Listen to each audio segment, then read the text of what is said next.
दोस्तों, आज के इस वीडियो के माध्यम से हम ये सीखने वाले हैं कि हम किस प्रकार से एक लिमिट स्विच का कनेक्शन कॉन्टेक्टर के साथ में करेंगे। साथ ही साथ में मैं आपको ये भी एक्सप्लेन करने वाला हूँ, यदि आपको लिमिट स्विच को किसी एप्लीकेशन में इस्तेमाल करना है तो उस एप्लीकेशन में किस प्रकार से आप लिमिट स्विच को कनेक्ट करोगे। दोस्तों, लिमिट स्विच एक प्रकार का इलेक्ट्रोमैकेनिकल डिवाइस होता है। यहाँ पे मैं इलेक्ट्रोमैकेनिकल डिवाइस इसलिए कह रहा हूँ क्योंकि जो लिमिट स्विच है इसको ऑपरेट करवाने के लिए आपको मैकेनिकल फोर्स अप्लाई करना पड़ता है। और जब आप इसमें मैकेनिकल फोर्स को अप्लाई करते हो तो हमारा लिमिट स्विच इलेक्ट्रिकल सिग्नल को आउटपुट में देता है। इसीलिए मैंने कहा इलेक्ट्रोमैकेनिकल डिवाइस है। ओके, इस टाइप के लिमिट स्विच का उपयोग हम बहुत सारे एप्लीकेशन में कर सकते हैं। जैसे कि इस लिमिट स्विच का उपयोग आप कंट्रोलिंग के लिए कर सकते हो, इंटरलॉकिंग के लिए कर सकते हो। साथ ही साथ में यदि आपको किसी ऑब्जेक्ट को काउंटिंग करना है तो उस काउंटिंग के लिए भी इस लिमिट स्विच का इस्तेमाल कर सकते हो। यानी कि इस लिमिट स्विच का उपयोग आप जितना तरीके से इस्तेमाल करना चाहो कर सकते हो। बस आपको केवल ये सोचना है कि आपको कहां पे इस्तेमाल करना है। इस्तेमाल करने की जगह पे आपको केवल एक बात का ध्यान रखना है कि इस लिमिट स्विच का उपयोग हम केवल ऐसे जगह पे कर सकते हैं जहां पे कुछ ना कुछ मोशन हो रहा हो। मोशन का मतलब कि कुछ ना कुछ मूवमेंट हो रहा होगा। जो मूवमेंट होगा वो आके इस लिमिट स्विच को टच करेगा, जिससे कि हमारा लिमिट स्विच ऑपरेट हो जाए। यदि आपके एप्लीकेशन में कोई भी मूवमेंट नहीं होता है तो आप उस जगह पे लिमिट स्विच का इस्तेमाल नहीं कर सकते हो। ठीक है दोस्तों, लिमिट स्विच बहुत सारे टाइप से बनाए जाते हैं। जैसे कि आप देख सकते हो मेरे पास में टोटल 6 टाइप का लिमिट स्विच है, जिसको सीएनसी कंपनी के द्वारा बनाया गया है। इसके अलावा भी और बहुत सारे टाइप्स के लिमिट स्विच आते हैं। यहाँ पे टाइप्स का मतलब ये है कि जो हमारा लिमिट स्विच है, इस लिमिट स्विच को ऑपरेट करवाने का जो तरीका है वो अलग अलग होता है। जैसे कि इस लिमिट स्विच को हम यहाँ से ऑपरेट करवा सकते हैं, इस लिमिट स्विच को ऊपर से ऑपरेट करवाना पड़ेगा। ये जो लिमिट स्विच है इसको इस टाइप से ऑपरेट करवाना पड़ता है। यानी कि केवल ऑपरेटिंग का सिस्टम अलग होता है, बाकी इसका वर्किंग और वायरिंग सभी के सभी सेम होते हैं। ठीक है दोस्तों, लिमिट स्विच में वायरिंग करने के लिए उस लिमिट स्विच का जो टर्मिनल होता है उसको यदि आप देखोगे तो किसी किसी लिमिट स्विच में आपको केवल 2 टर्मिनल मिलेगा, किसी किसी लिमिट स्विच में आपको 3 टर्मिनल मिलेगा। जैसे कि इसमें आप देख सकते हो ये जो लिमिट स्विच है इसमें ये वाला पॉइंट कॉमन है, ये एनओ है, ये एनसी है। यानी कि 3 टर्मिनल है तो उसमें कॉमन एनओ एनसी होगा। इसी प्रकार से यदि आपके लिमिट स्विच में टोटल 4 टर्मिनल है तो उन चारों टर्मिनल में से 2 टर्मिनल आपका एनओ होगा और 2 टर्मिनल आपका एनसी होगा। दोस्तों, लिमिट स्विच का वायरिंग किस प्रकार से करते हैं उसको समझने से पहले इसका थोड़ा सा बेसिक चीजें आप समझ लीजिए।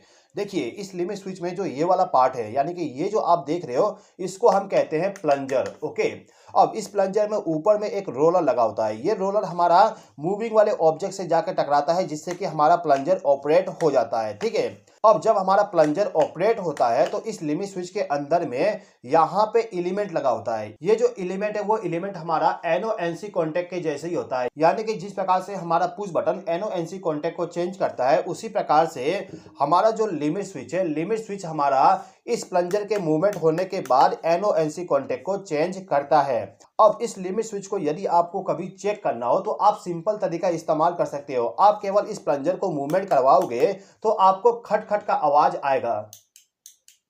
जैसे कि आप सुन सकते हो एक खट खट की आवाज आ रही है। यदि आप लिमिट स्विच को इस प्रकार से मूवमेंट करवाते हो और खट खट की आवाज आती है तो आपका लिमिट स्विच ओके है। लेकिन फिर भी हम 100% ये नहीं कह सकते कि लिमिट स्विच ओके ही है। यदि आपको पूरा 100% कंफर्म होना है कि लिमिट स्विच आपका सही है कि खराब है, तो उसके लिए आप मल्टीमीटर के द्वारा यहाँ पे कंटिन्यूटी करते हुए इस प्लंजर को मूवमेंट करवाइए। यदि आपका एनओ एनसी कॉन्टेक्ट चेंज होता है तो आपका लिमिट स्विच ओके है। ओके दोस्तों, अब दोस्तों इस लिमिट स्विच का हम वायरिंग समझ लेते हैं। ये जो लिमिट स्विच है इसका कनेक्शन हम इस लैंप के साथ में कनेक्ट करने वाले हैं। यानी कि इस लैंप को हम इस लिमिट स्विच के द्वारा ऑपरेट करने वाले हैं। तो देखिएगा दोस्तों, यदि आपको किसी लिमिट स्विच के द्वारा लैंप को कनेक्ट करना हो तो सिंपली आपको क्या करना होगा, इस लिमिट स्विच का जो कवर है उसको ओपन कर दीजिए। ओपन करने के बाद जो हमारा लिमिट स्विच है इसको हमें फेस सप्लाई प्रोवाइड करना पड़ेगा। तो फेस सप्लाई प्रोवाइड करने के लिए मैं यहाँ पे एमसीबी इस्तेमाल कर रहा हूँ। इस एमसीबी में जहाँ पे आपको फेस सप्लाई मिलेगा वहाँ पे आप एक वायर को कनेक्ट कर दीजिएगा। अब इस वायर के दूसरे सिरे को ले जाना है और इस लिमिट स्विच का जो एनो कॉन्टेक्ट है उस एनो कॉन्टेक्ट के साथ कनेक्ट कर देना है। अभी मैं आपको एनो कॉन्टेक्ट के द्वारा कनेक्शन बता रहा हूँ, इसके बाद एनसी कॉन्टेक्ट को भी एक्सप्लेन कर दूंगा। इस एनो कॉन्टैक्ट का आउटपुट हमें इस पॉइंट पे मिलेगा। तो इस पॉइंट पे हम क्या करेंगे, जो हमारा लैंप है उस लैंप का जो फेस वाली वायर है इस वायर को ले जाके कनेक्ट कर देंगे। यानी कि लिमिट स्विच के ऑपरेट होने के बाद फेस सप्लाई हमारे इस लैंप में चला जाएगा। इस लैंप को ग्लो करवाने के लिए हमें न्यूट्रल पावर सप्लाई भी देना पड़ता है। तो न्यूट्रल वायर को सीधा ही ले जाके एमसीबी के न्यूट्रल पॉइंट पे कनेक्ट कर दूंगा। तो यहाँ पे कनेक्शन हमारा कंप्लीट हो चुका है। अब यदि मैं यहाँ पे एमसीबी को ऑन कर देता हूँ, एमसीबी को ऑन करने के बाद आप देखोगे हमारा जो लाइट है, लाइट अभी ऑफ कंडीशन में है। ऑफ कंडीशन में इसलिए क्योंकि ये जो हमारा कॉन्टैक्ट है वो एनो कॉन्टैक्ट है। मान लीजिए कि आपका जो लिमिट स्विच है, इस लिमिट स्विच को हमने किसी कन्वेयर बेल्ट के साथ माउंट कर दिए हैं। यानी कि कन्वेयर बेल्ट पे जो ऑब्जेक्ट आ रहा है, ऑब्जेक्ट आके इस लिमिट स्विच को टच करेगा। अब जो हमारा ऑब्जेक्ट आ रहा है जैसे ही लिमिट स्विच को टच करता है और लिमिट स्विच का जैसे ही कॉन्टैक्ट चेंज होगा तो आप देखोगे हमारा लैंप ऑन हो गया। यानी कि हमारा लिमिट स्विच अभी आउटपुट कमांड को जनरेट कर रहा है। इसके बाद जैसे ही हमारा ऑब्जेक्ट यहाँ से हट जाएगा तो लिमिट स्विच हमारा दोबारा नॉर्मल पोजीशन पे आ जाएगा। और जैसे ही लिमिट स्विच अपने नॉर्मल पोजीशन पे आएगा तो दोबारा से हमारा लैंप ऑफ हो गया। यानी कि दोस्तों एनो कॉन्टैक्ट इस्तेमाल करने पे यदि हमारा लिमिट स्विच ऑपरेट नहीं होता है तो उस कंडीशन में हमारा लैंप यानी कि जो सिग्नल होगा वो सिग्नल नहीं जाएगा। इसके बाद यदि आप इस लिमिट स्विच का एनसी कॉन्टैक्ट इस्तेमाल करते हो, मैं यहाँ पे थोड़ा सा कनेक्शन जल्दी से चेंज कर देता हूँ।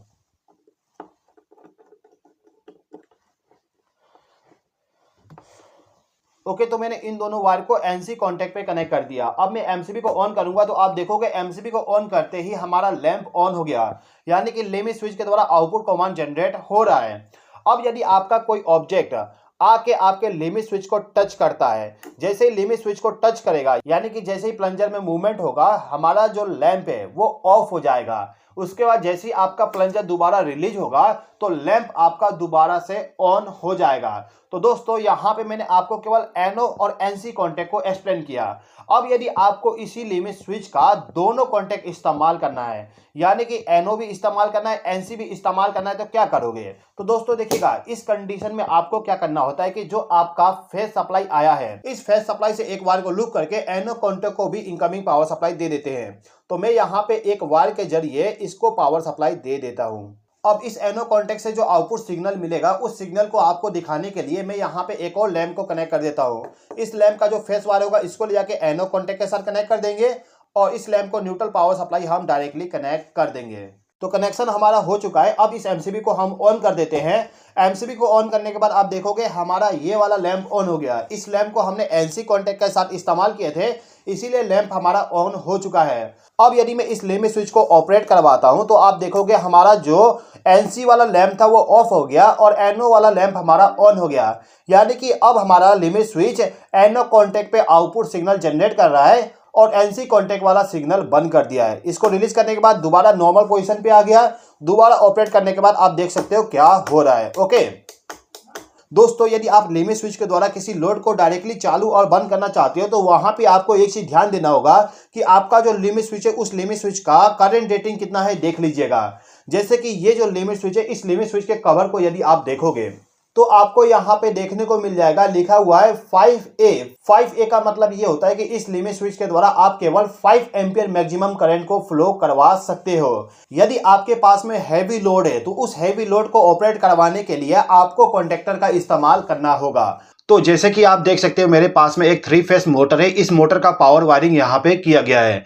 इसके बाद इस मोटर को रन करवाने के लिए कंट्रोल वायरिंग यहाँ पे किया गया है। अब इस कंट्रोल वायरिंग में जो स्टार्ट पुश बटन है, यदि मैं इसको प्रेस करूं तो मोटर हमारा ऑन हो जाएगा और स्टॉप पुश बटन को प्रेस करने के बाद मोटर हमारा ऑफ हो जाएगा। अब ये जो हमारा मोटर है, इस मोटर के कंट्रोल सर्किट में हम लिमिट स्विच का इस्तेमाल करना चाहते हैं। अब यदि आपको लिमिट स्विच का इस्तेमाल करना है तो आपको ये सोचना पड़ेगा कि आप लिमिट स्विच को किस जगह पे किस कारण से इस्तेमाल करना चाहते हो। अभी के टाइम पे हम सबसे सिंपल वाला कॉन्सेप्ट को समझ लेते हैं। देखिए, ये जो मेरा मोटर है, इस मोटर को जब हम स्टार्ट करते हैं तो इसके द्वारा कुछ मूवमेंट होती है, यानी कि कोई कन्वेयर बेल्ट हमारा मूवमेंट करता है। अब जो हमारा कन्वेयर बेल्ट है, उस कन्वेयर बेल्ट के साथ में हम लिमिट स्विच को लगा देते हैं, जिससे कि कन्वेयर बेल्ट पे जो ऑब्जेक्ट रखा होगा वो ऑब्जेक्ट आके जैसे लिमिट स्विच को टच करे तो हमारा मोटर ऑफ हो जाए। तो इस मोटर को बंद करने के लिए यदि हमें लिमिट स्विच का इस्तेमाल करना है तो आपको यह सोचना पड़ेगा कि आप कौन सा लिमिट स्विच का इस्तेमाल करना चाहते हो। यदि आप 2 टर्मिनल वाली लिमिट स्विच का इस्तेमाल करना चाहते हो तो आपको यह सोचना पड़ेगा कि आपको यहां पे एनसी लिमिट स्विच की आवश्यकता है या फिर एनओ का।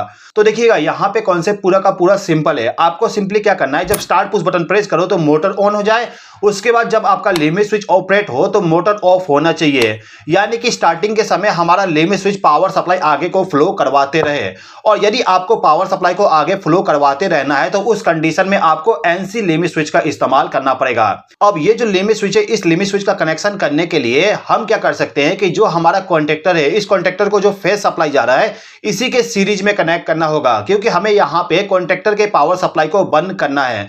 तो कॉन्टेक्टर के पावर सप्लाई को बंद करने के लिए हम क्या करते हैं कि ये जो स्टार्ट पुश बटन है इसके पहले ही हम लिमिट स्विच को कनेक्ट कर देते हैं। यानी कि ये जो वायर है, इस वायर को मैं यहां से डिलीट कर दूंगा और उस वायर के जगह पे मैं यहां पे लिमिट स्विच को कनेक्ट करने वाला हूं। तो लिमिट स्विच का हम कनेक्शन कर देते हैं। अब यहां पे आप देखोगे जब हम स्टार्ट पुश बटन को प्रेस करेंगे कॉन्टेक्टर हमारा ऑन हो जाएगा। उसके बाद जब हमारा मोटर मूवमेंट करना स्टार्ट करेगा और जो भी हमारा ऑब्जेक्ट होगा वो आके लिमिट स्विच के साथ में टकराता है तो तुरंत ही हमारा मोटर ऑफ हो जाएगा। आपने देखा मोटर हमारा ऑफ हो गया जैसे ही लिमिट स्विच पे हमारा ऑब्जेक्ट आके टकराया। अब यहां पे आप देख सकते हो ऑब्जेक्ट हमारा लिमिट स्विच के साथ में टच है, इसलिए हमारा एनसी लिमिट स्विच अभी एनओ कंडीशन में है, यानी कि अभी सर्किट को ब्रेक करके रखा है। अब यदि आप स्टार्ट पुश बटन को प्रेस करोगे तो मोटर हमारा ऑन नहीं होगा। अब यदि आप चाहते हो कि मोटर को ऑन करना दोबारा तो आपको लिमिट स्विच को नॉर्मल करना पड़ेगा। नॉर्मल करने के लिए आपका जो ऑब्जेक्ट इस लिमिट स्विच से टकराया हुआ है उसको यहां से हटाना पड़ेगा। जैसे ही आप हटाओगे तो आपका लिमिट स्विच दोबारा पावर सप्लाई आगे पहुंचा देगा। अब मोटर को चालू करने के लिए दोबारा से स्टार्ट पुश बटन को प्रेस करेंगे तो मोटर हमारा ऑन हो जाएगा। ओके, तो इतना आपने समझ लिया लिमिट स्विच को हम किस प्रकार से मोटर को बंद करने के लिए इस्तेमाल करेंगे। अब यदि आप इस मोटर को स्टार्ट करने के लिए लिमिट स्विच का इस्तेमाल करना चाहते हो तो किस प्रकार से कनेक्शन करेंगे समझ लीजिए। देखिए, यदि आपको किसी मोटर को चालू करने के लिए लिमिट स्विच का इस्तेमाल करना है तो उस कंडीशन में लिमिट स्विच का जो एनओ कॉन्टेक्ट है उस एनओ कॉन्टेक्ट का इस्तेमाल करना होगा। तो ये एनओ कॉन्टेक्ट को मिला के मैं क्या करूंगा, ये जो स्टार्ट पुश बटन है इसी के पैरेलल में इस लिमिट स्विच को हम कनेक्ट कर देंगे। यानी कि आपका स्टार्ट पुश बटन प्रेस हो जाए या फिर लिमिट स्विच प्रेस हो जाए, दोनों में से कोई भी यदि प्रेस हो जाता है तो आपका कॉन्टेक्टर ऑन हो जाएगा। एक बार देख लीजिए। देखिए, मैं यहां पे इस स्टार्ट पुश बटन को प्रेस किया, मोटर ऑन हो गया। इसको ऑफ करता हूं।